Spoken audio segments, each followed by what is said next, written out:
बिस्मिल्लाहिर्रहमानिर्रहीम अस्सलाम वालेकुम। How to improve Urdu and English handwriting. आज के इस वीडियो लेक्चर के अंदर हम सीखेंगे उर्दू का पर्चा हल करने का तरीकाकार क्या है। सबसे पहले सवाल नंबर इस तरह लिखेंगे, सवाल नंबर। इसके बाद सवाल का हम नंबर दे देंगे, 2 है, 3 है या 4 है। अब इस क्वेश्चन के हिस्से के अंदर हम अशार की तशरीह के बारे में डिस्कशन करेंगे कि नज़म के जो अशार हैं उनकी हम तशरीह किस तरह लिख सकते हैं। हेडिंग्स कौन कौन सी इंपॉर्टेंट है इस दौरान। आपने बिल्कुल आगाज इसी तरह करना है। सवाल नंबर 2 है या 3 है, ये आपके इम्तिहानी पेपर के ऊपर मेंशन होगा कि कौन सा सवाल नंबर है। अशआर की तशरीह। अब तशरीह लिखते वक्त आपने बिल्कुल इस तरह की ही अलाइनमेंट अपनी रखनी है, अरेंजमेंट अपनी मार्कर की आपने बिल्कुल बेहतर कर लेनी है और बार बार प्रैक्टिस करने से ये चीज़ हासिल हो जाएगी। अशार की तशरीह हिस्सा नज़म है। हिस्सा नज़म के अंदर अशार की तशरीह आप किस तरह लिखेंगे। आगाज आपने कैसे करना है। कोई भी शेर दिया गया होगा, सबसे पहले कोशिश करें अगर ये अपना ले तरीका के शेर वही लिख लें जिसकी तशरीह कर रहे हैं तो ये ज्यादा बेहतर होगा। दो आलम का इमदादगार आ गया है।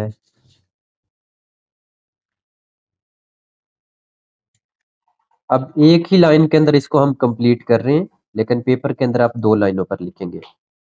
अमीन आ गया है, गमगुसार आ गया है। ये आपका तशरीह जिसकी करनी है वो वाला शेर है।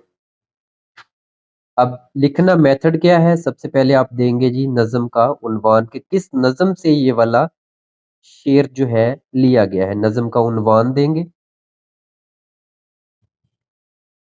नज़म का हम उन्वान लिख रहे हैं।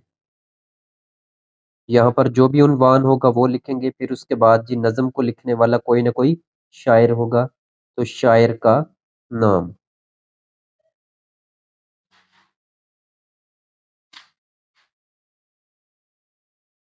शायर का नाम। अब आप पेन से लिखना चाहें पेन से लिख सकते हैं, मार्कर के जरिए से भी आप लिख सकते हैं जी। नज़म का उन्वान है नात। इसको जो लिखने वाले हैं शायर हैं एहसान दानिश।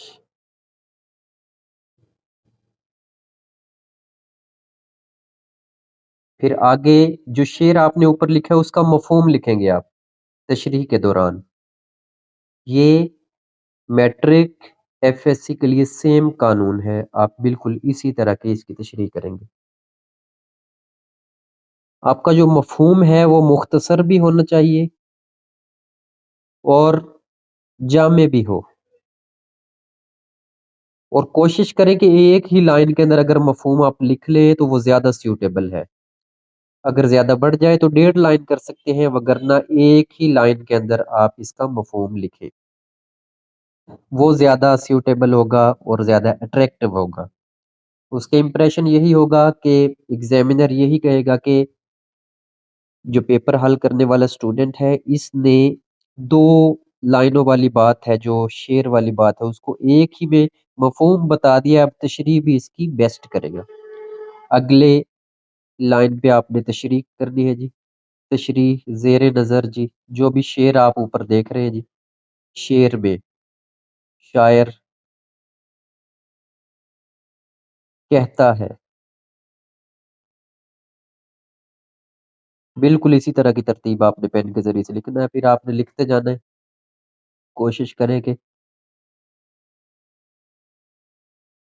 आप ये जो नज़म के अशार की तशरीह कर रहे हैं या फिर गज़ल है, तो आपने यही तरीका अपनाना है कि एक शेर की जो तशरीह है कम से कम 1 से 1.5 सफ़हात पर मुश्तमिल होनी चाहिए, और उसके अंदर आपने 1.5 सफ़हात पर 1.5 सफ़हात मुश्तमिल हो। और इसके साथ-साथ आपने जो तशरीह कर रहे हैं, हवाले के अशार भी आपने पुट करने हैं। जिस शेर की तशरीह करें, हवाले के अशार और ये चीज़ें आप साथ मेंशन करेंगे, साथ लिखेंगे,